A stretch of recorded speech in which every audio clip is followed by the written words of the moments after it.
on Alan Wake. Alice has been kidnapped. Alan, please help me. Alice? You'll do exactly what I say if you ever want to see your wife again. I can't tell anyone except my agent Barry. Damn it, Barry, they'll kill her! You're my best friend, and I'm worried that you're not right in the head. The ransom is a manuscript I supposedly wrote that's coming true before my eyes. It happened just the way it was on that page. So dark. I have found only a few scattered pages. I want the entire manuscript. The deadline is in 2 days. I found Mr. Wake's pages. Good girl. How the hell did she get her hands on the manuscript anyway? I don't know. She's resourceful. I told you you were too hard on her.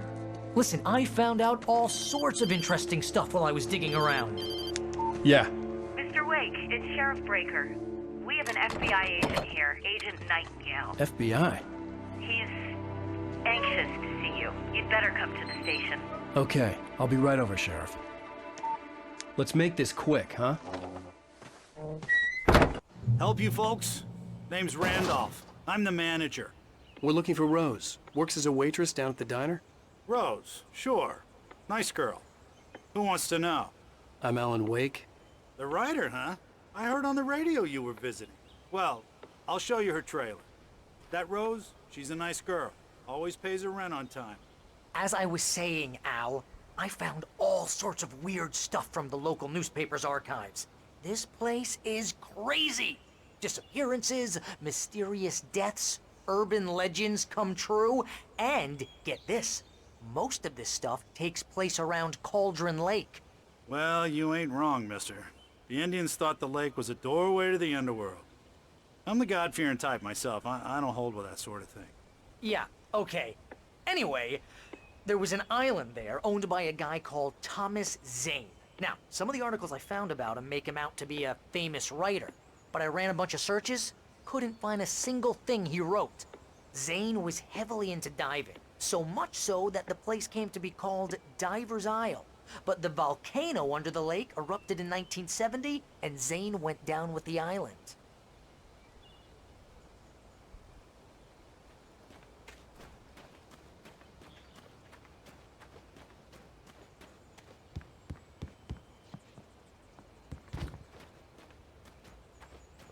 Come on, mister. I'll take you to Rose's trailer.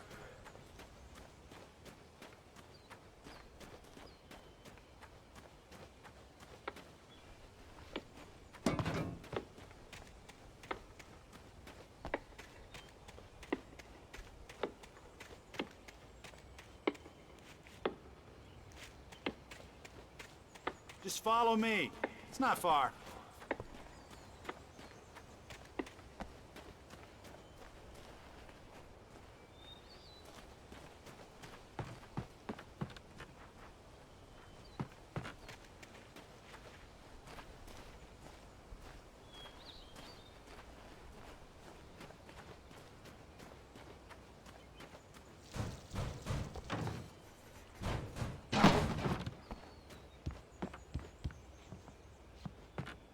Listen, I got things to do. This place don't run itself.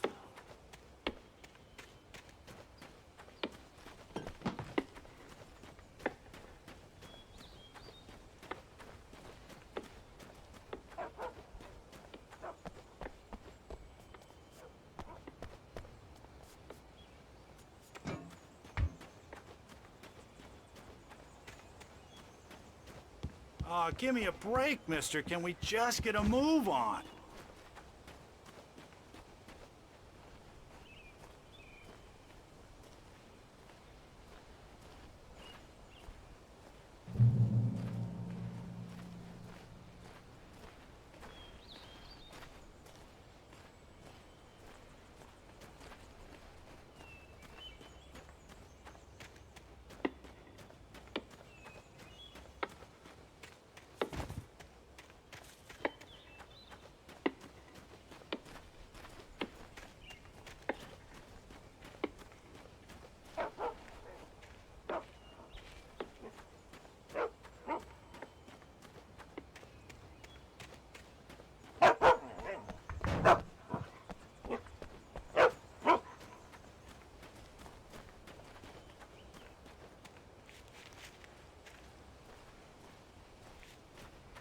Yeah, how about that?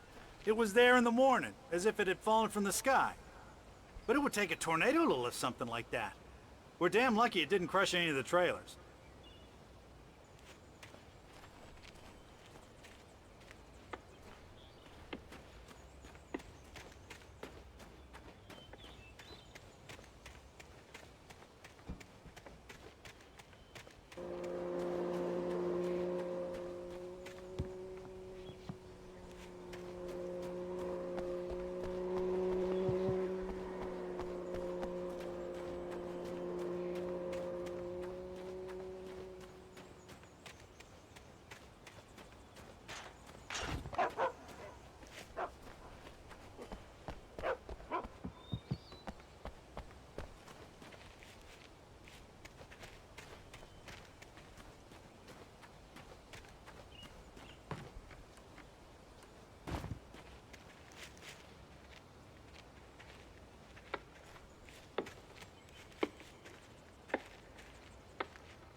It gets better.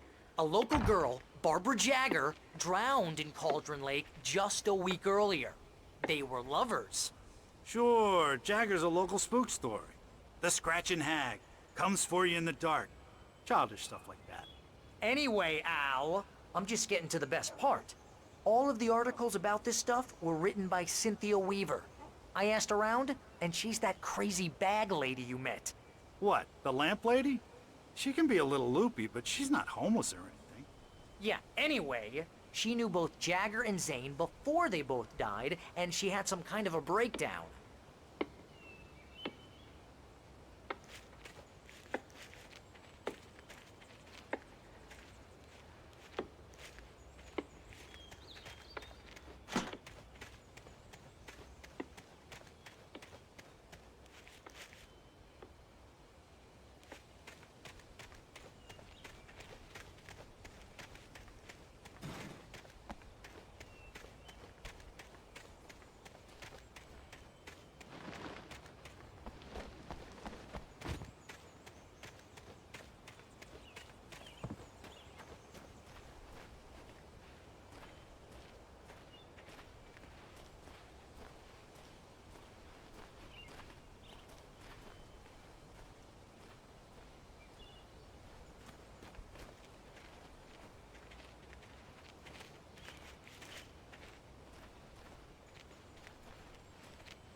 Well, mister, this here's Rose's trailer.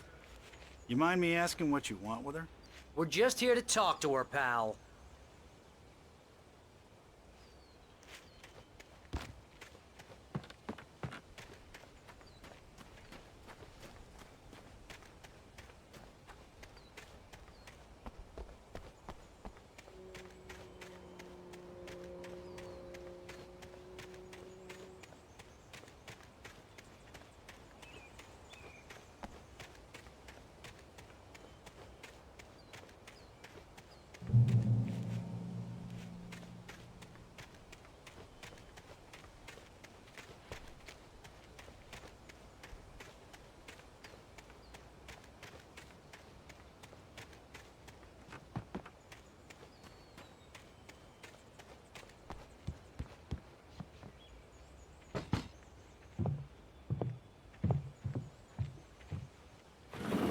Welcome to...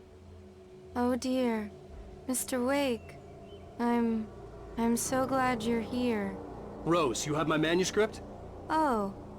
Oh yes. Yes. Please, come in. Hey, this is really good. Rose, Yes, my manuscript. I really need it. I understand. I know what you need. A muse to inspire you. Oh, for Barry. She doesn't have anything. Yeah, hey, Al? Al, what's... Oh... Barry! What? What?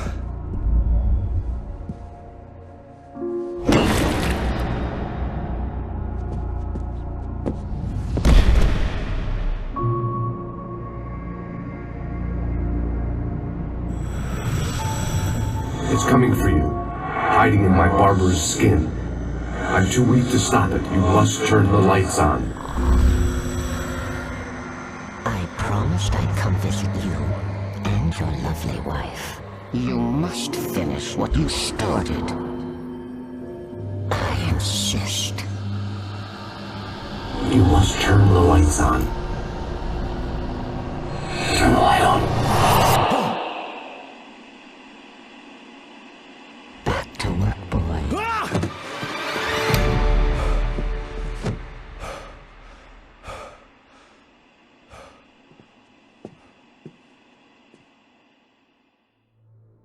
I felt nauseous, hungover. Only anger kept me going.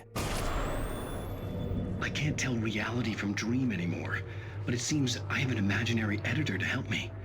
She's an old woman in a funeral dress. I call her Barbara Jacker. She's very strict. I'm writing faster and faster. My manuscript is being heavily revised. The edits are getting very aggressive, and each day there's less of me and more of her. I hate it, but I know she's right. She promises me I can save Alice this way. She knows more of this than I do. About the complex incantation I'm attempting. About this place. She's worked with another writer under similar circumstances, Thomas Zane. The genre of the story seems to be shifting. It's turning into a horror story. I'm getting close.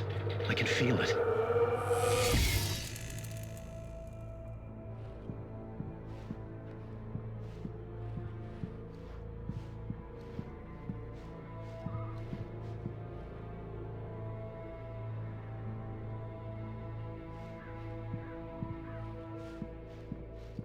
Rose took a day from me. I had less than 12 hours left to meet the kidnapper.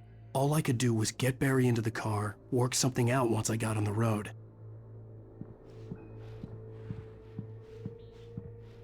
Welcome to the Oh Dear Diner. What can I get you today? Coffee? I couldn't work up much hate for Rose. Something had used her to get to me and left its mark. First refill is free. Milk and sugar on the counter there. Would you like to hear today's specials? Thank you. A nice day. Come back soon.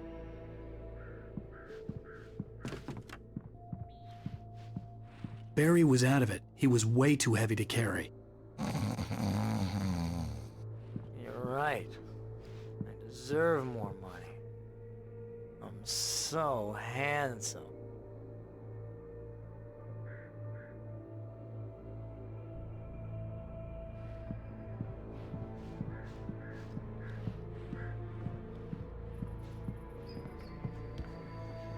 My gun and flashlight were gone. I'd have to find a way to get Barry into the car as quickly as possible. There was no time to waste.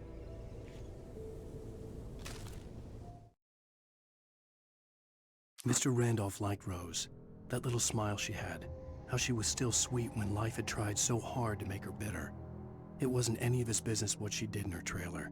But those strangers, the writer and his smart-ass sidekick, looked like trouble. And they'd been in there for hours. Way past her normal bedtime. He reached for the phone and called the sheriff's station.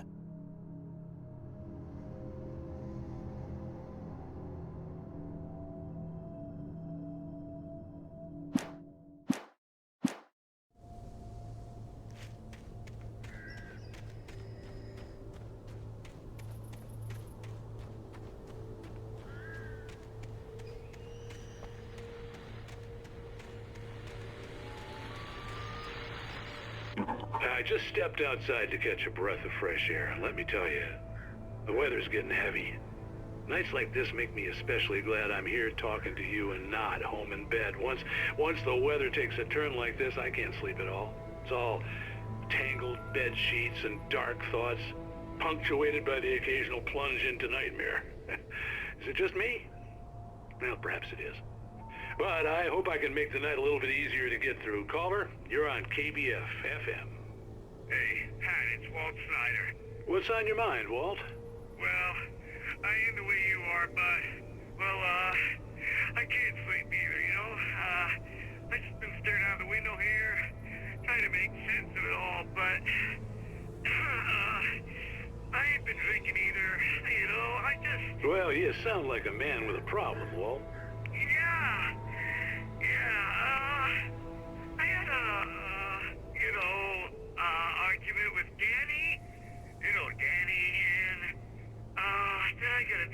and I'm just, well... I heard something like that, Walt. Yeah, well, he's, Daddy's my best friend, and, they let me on bail today. And now I'm just alone here at the window, waiting. Man, and there's something in the air tonight, man. I was just outside looking up at the sky above our broadcast tower thinking the same thing. What are you waiting for, Walt? I don't know. Something's gonna happen.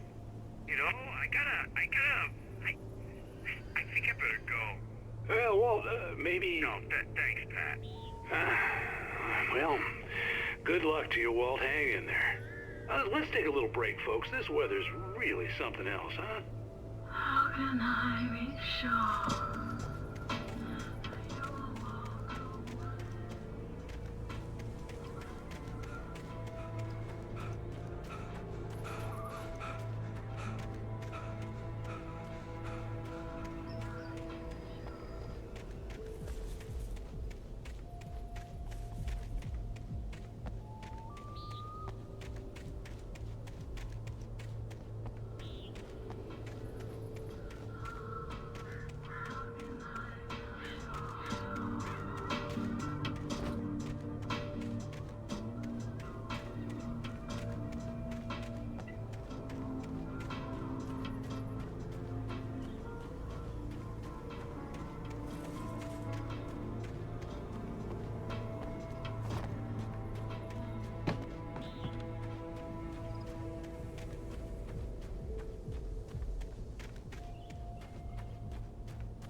Oh, you're gonna get it now.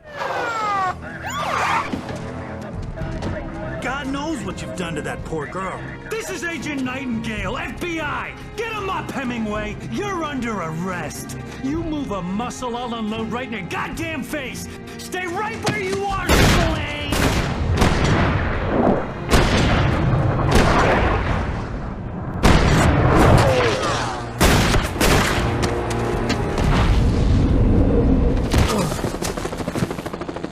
What are? I'm standing right here, you goddamn maniac!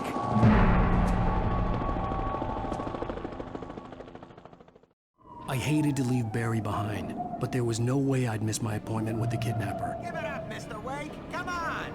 Make it easy. Get after him. Don't let him get away. Move it, move it, move it. I'll have you shot. Don't let him get away.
on, guys.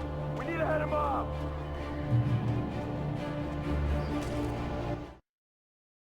For decades, the darkness that wore Barbara Jagger's skin slept fitfully in the dark place that was its home and prison. It was hungry and in pain. It dreamed of its nights of glory when the poet's writing had called it from the depths and given it a brief, terrible taste of power and freedom.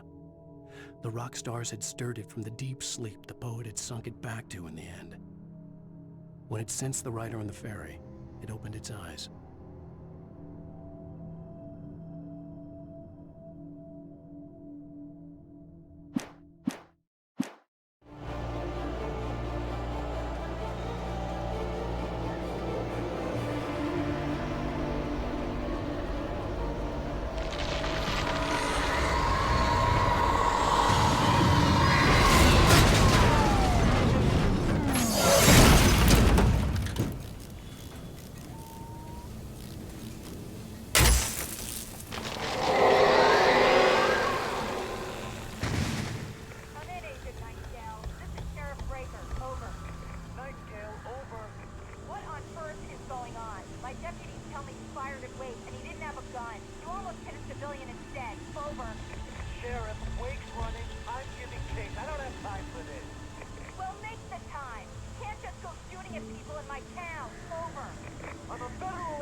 Rose didn't know how the strange old lady got in her trailer, and she looked wrong somehow.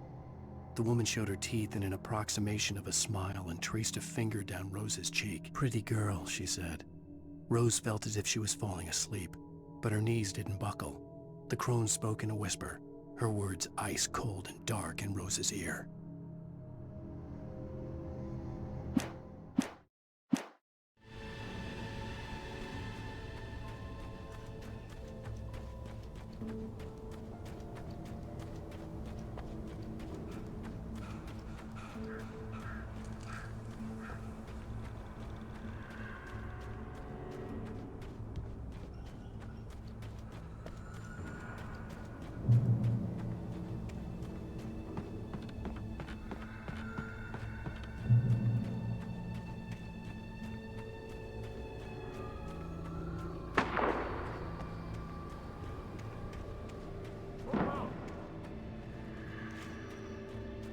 Search the area.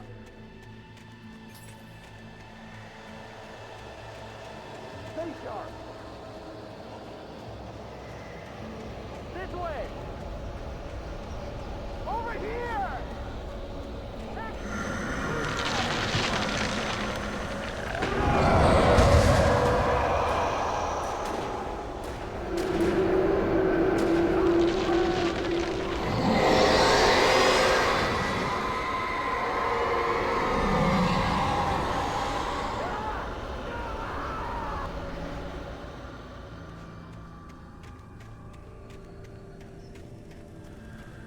This horror was everywhere I went, circling me. The cops didn't stand a chance. They were after a writer, not a monster.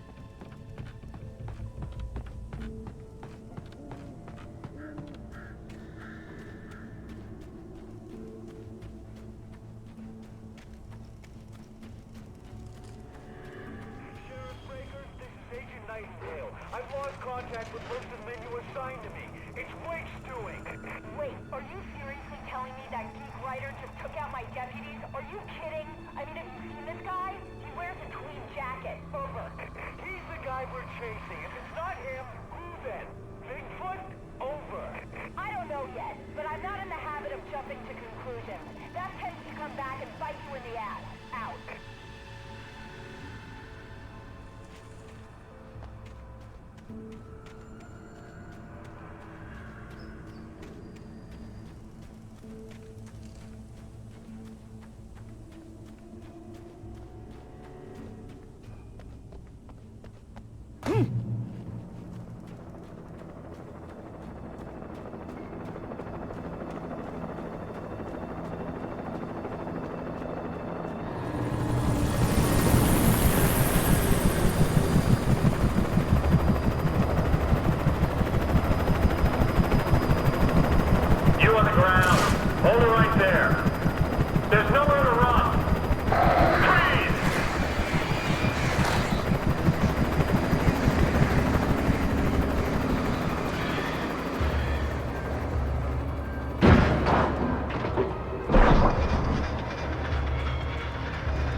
This is James. Mulligan, Thornton, come in. Over.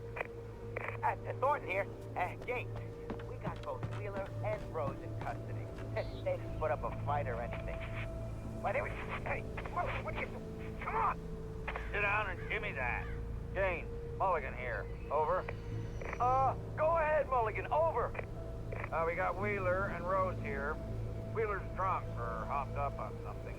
Speaking of which, that Fed had a pretty distinctive whiff of Otis Scotch about him, you know what I mean? Over. I don't have anything on that, Deputy Mulligan. Over. Well, whatever. Anyway, Rose is just being plain weird here. You better get Doc in to take a look at both. Over. Gotcha. You better get them here quickly. The, Fed's gonna want to interview Wheeler. Over.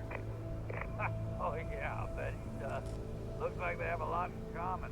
Mulligan out.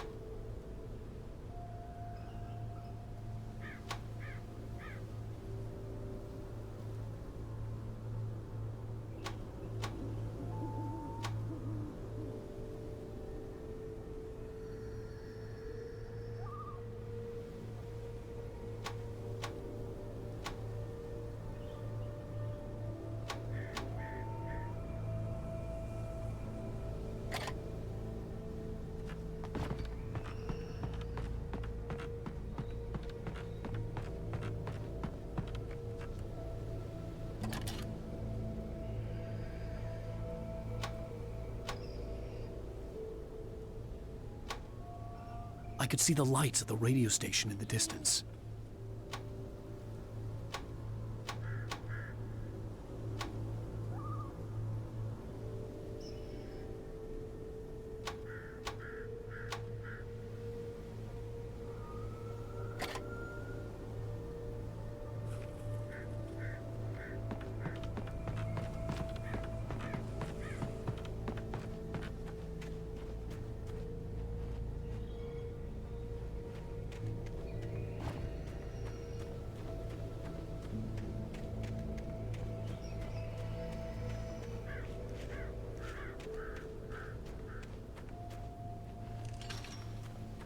I imagined that the broadcast tower in the distance was part of the local radio station.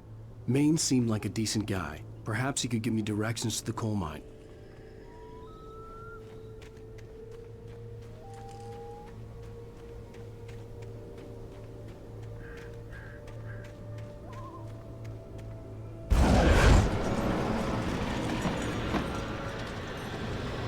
Unnatural shadows clung to the gate. The darkness that was after me was trying to stop me. I wouldn't get through without a light.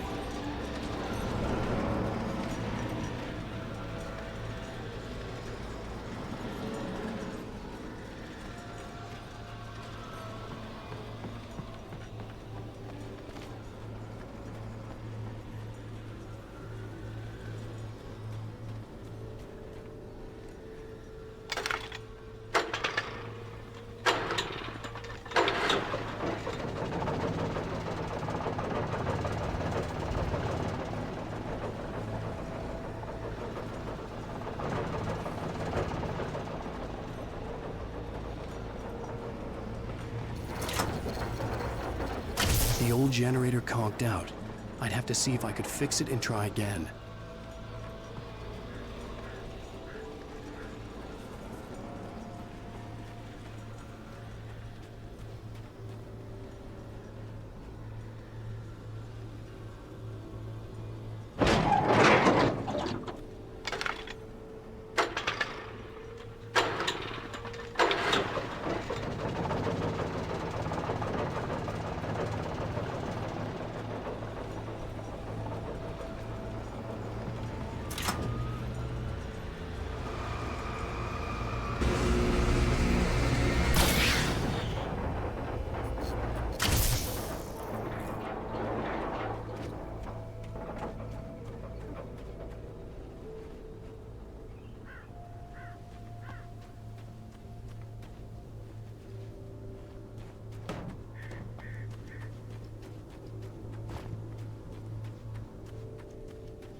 realized the flashbang grenades. They were an ideal weapon for my situation. Team 1, come in. Over. Team 1, this is Sheriff Breaker. Report. Over. Team 2, come in. I need a report. Over. Come on, guys. Talk to me. Come in, please. Over.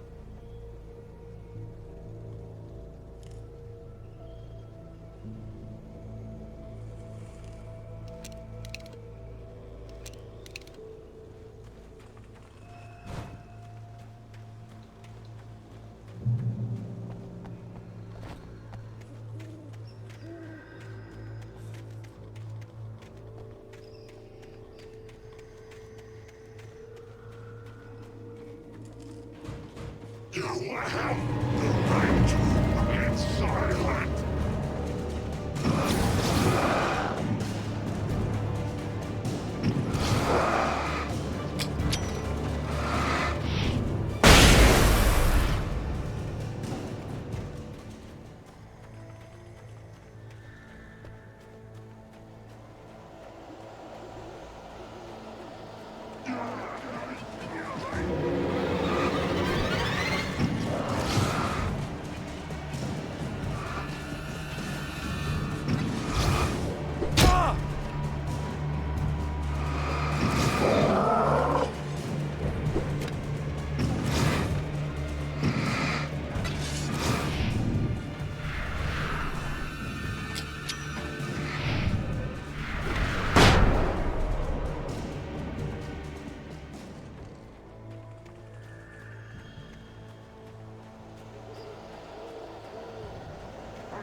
And here's another call.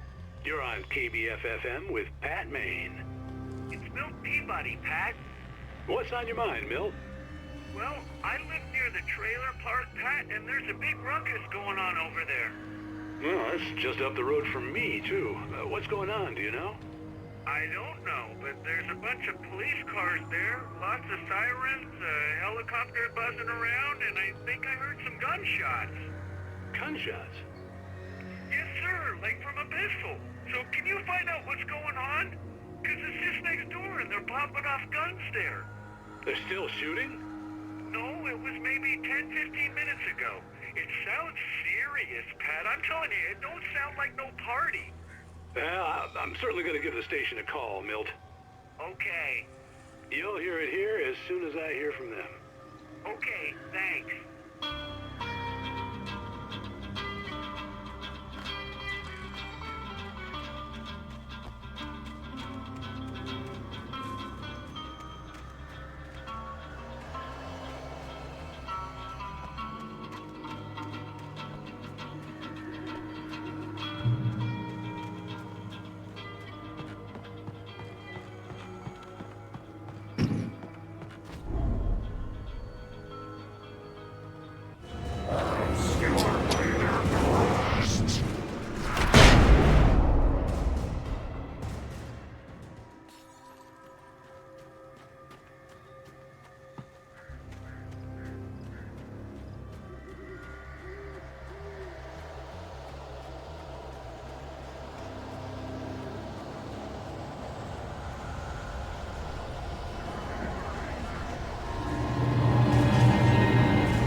hoped Maine could lend me a car to get to the coal mine. Oh, why, hello, Lorna. What do you have for us? Well, I just don't see why the cops bother with the trailer park. What do you mean? It's a trailer park. Of course you're going to have trouble in a place like that. I mean, what do you expect?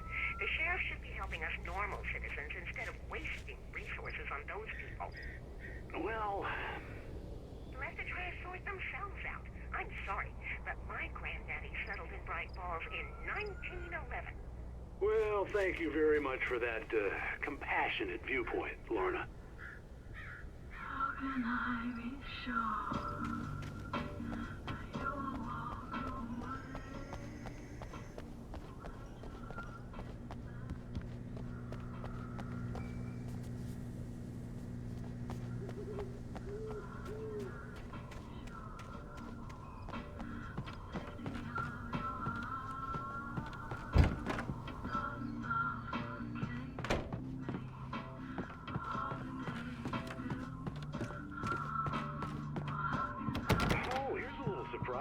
The famous writer Alan Uwaick just walked in. Folks, I'm going to see if I can talk him into an interview.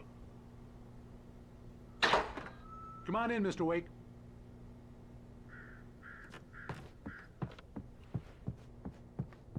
It looks like... Oh, I'm so glad you could find the time to do this, Mr. Uwaick. Nowhere to run now, Dan Brown. You back away from me. Don't hurt. Whoa. Everyone calm down. Put the gun down. We're all friends here, right? Cool your jets, Nightingale. We got him. What the hell's the matter with you? There's a civilian in there.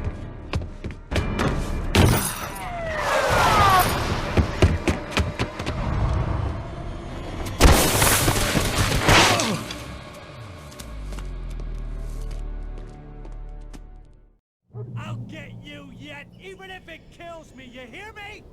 You hear me, H.P. Lovecraft? I had fallen off so many cliffs it was ridiculous. That's what you get for naming a book The Sudden Stop. It was probably good I hadn't had the chance to tell Maine where I was going.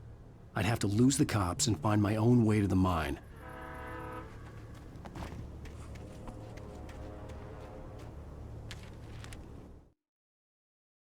Nightingale stared through the broken studio window into the dark woods. He turned around, started to walk out, but Maine grabbed his arm. "Young man, you almost shot me. You don't shoot off rounds at people like that. What's the matter with you?" Nightingale shook his arm free, marched out. His cheeks burned with rage and humiliation.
Danny had stepped out, but what stumbled back in was something else. Something alien.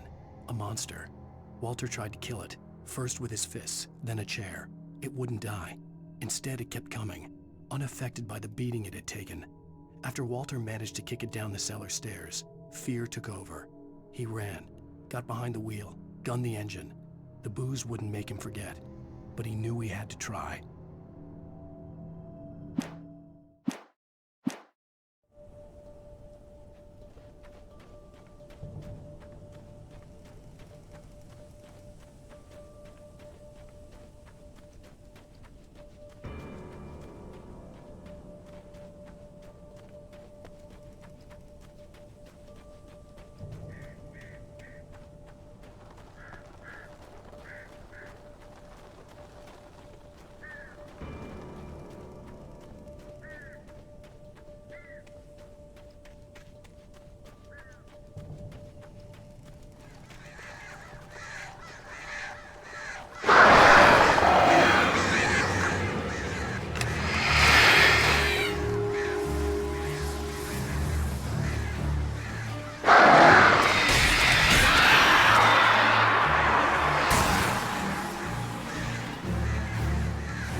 There was no sensible reason for the power company work lights to be here. It was almost as if they'd been left for someone like me to use.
bulldozer's engine roared to life. Mud and rocks flew as it fought for traction. It crashed through the concrete wall and landed heavily in the yard. If it were an animal, it would have shaken its head after the impact, fixed its eyes on me, and charged. Of course, it had no head, nor eyes. Shadows crawled on its form, twisting it into a monster. Then, it came for me.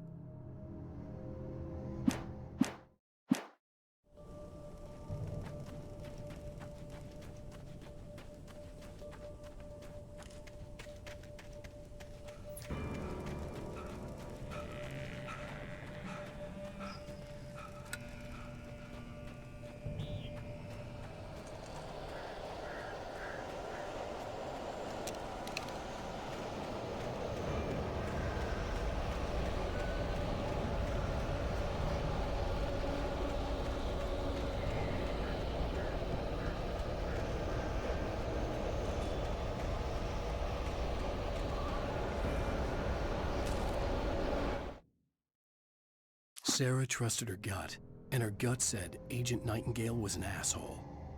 He felt wrong, and it wasn't just the smell of stale booze. It was in the way he flashed his badge, pulled rank, the look in his eyes when he wanted answers. Where was Alan Wake? What was this about an accident? Where was his wife? And most importantly, why did she let Wake go? He wouldn't answer her questions. Federal business was all he'd say.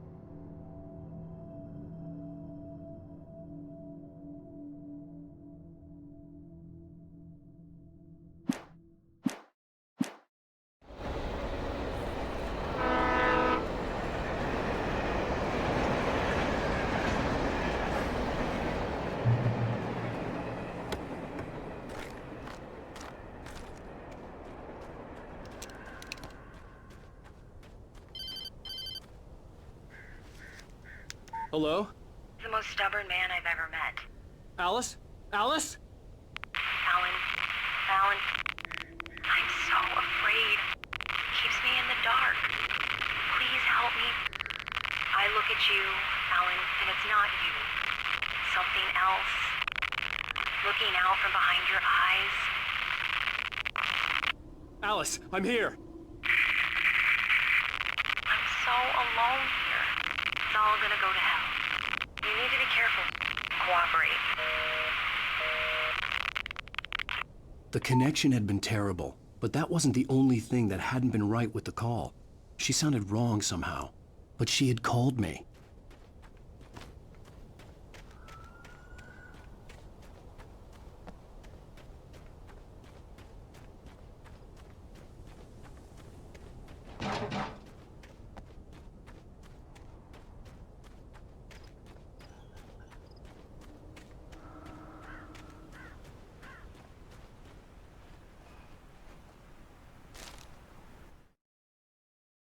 The pipe wrenched itself loose from the bridge's steel framework. Wrapped in darkness, it floated in midair, twitching. For a moment, I didn't understand what I was looking at. The heavy object lurched at me with impossible force. I threw myself out of the way, but just barely. When I turned my flashlight on it, it shook in a dark rage before it flew at me again.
could see a railway bridge up ahead, and a warehouse of some sort on the opposite shore. I hoped I could find a car from there.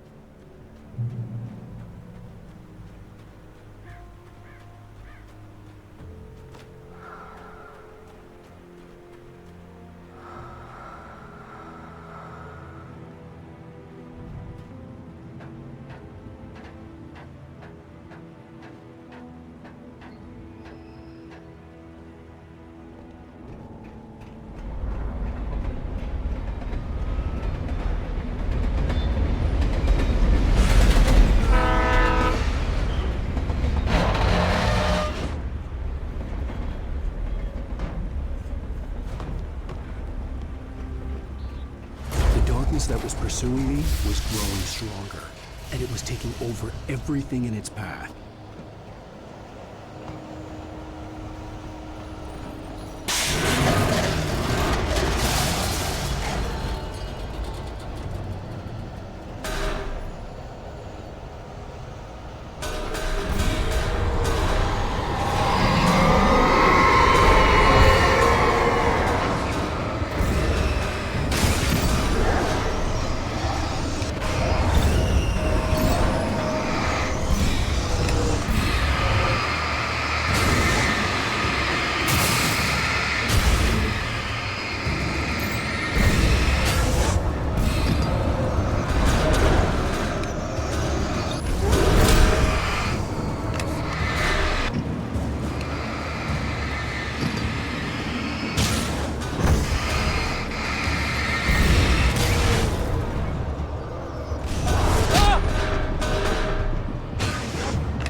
Mr. Randolph liked Rose.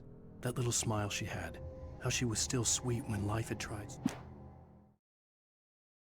For decades, the darkness that wore Barbara Jack. The pipe wrenched itself loose from the... I slammed the door shut right in his smug face. He pleaded for me to open the door. True to form, the asshole actually thought I would obey. I had no sympathy left, no guilt either, not for him. I took a moment to savor the scream. I bet I had a smile on my face. It was all that I had time for. The dark presence was inside the lodge with me.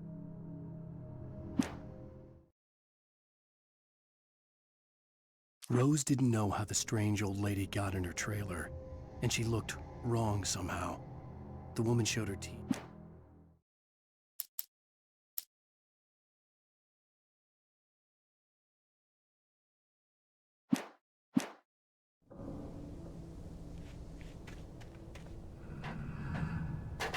As a teenager, just starting to get interested in writing, Stephen King had been a source of inspiration to me. I thought about all the inanimate objects that had come to life in his books. No one is safe in a good horror story, certainly not the protagonist. That's what makes them fun. This was anything but. The darkness could possess anything, and it was getting closer.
Did you call 911?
We take the facts of our existence for granted, unaware that they are merely a thin veneer of desperate self-delusion, covering a vast cosmos of madness and horror. All too often, the stars are right. In Night Springs. Tonight's episode, a family occasion. Journalist Alvin Derleth's trip to study the local customs of an insular community in Night Springs has been less than successful. Until tonight. Well, I'm glad you changed your minds about this. Ancient customs, local mythology. My editor loves this kind of stuff. Well, Mr. Derleth, we don't want to feel like we're on exhibition. But you have demonstrated the seriousness of your intent. Oh, I am serious. Really, just do your thing. I'll stay out of your way and observe. Actually, I thought you could assist us. I'm afraid we are a man short. It would provide you with an intimate perspective. Could I really? Of course, Mr. Derleth. Well, I guess that's the least I... What would I have to do? Oh, here. Let me show you with a kiss.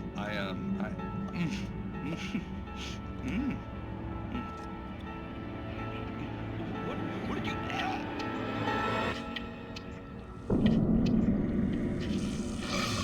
Oh, Mr. Derleth, you have well pleased Nixie Perka, the dweller in flesh. Your body shall host his 1,000 young, and all shall be glory.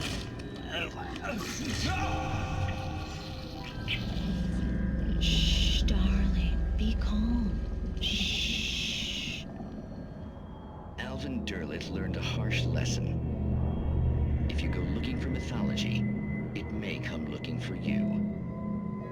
And such quests always bear fruit. In Night Springs.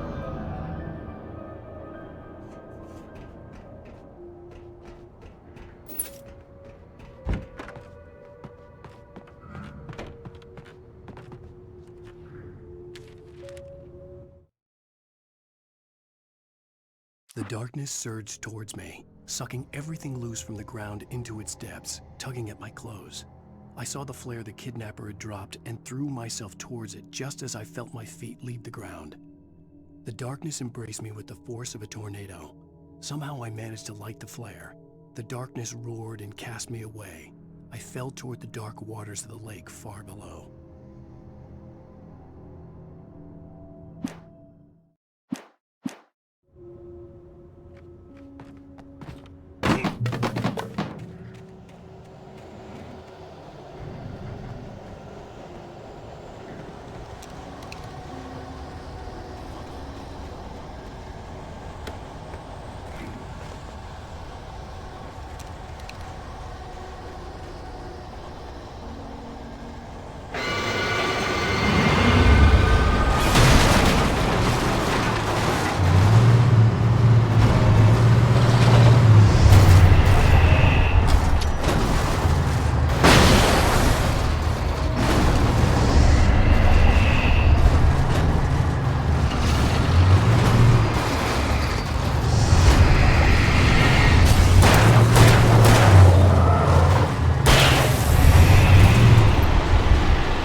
never been this glad to see the sunrise.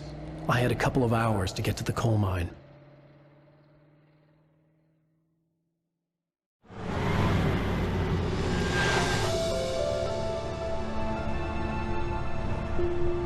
The coal mine wasn't far now.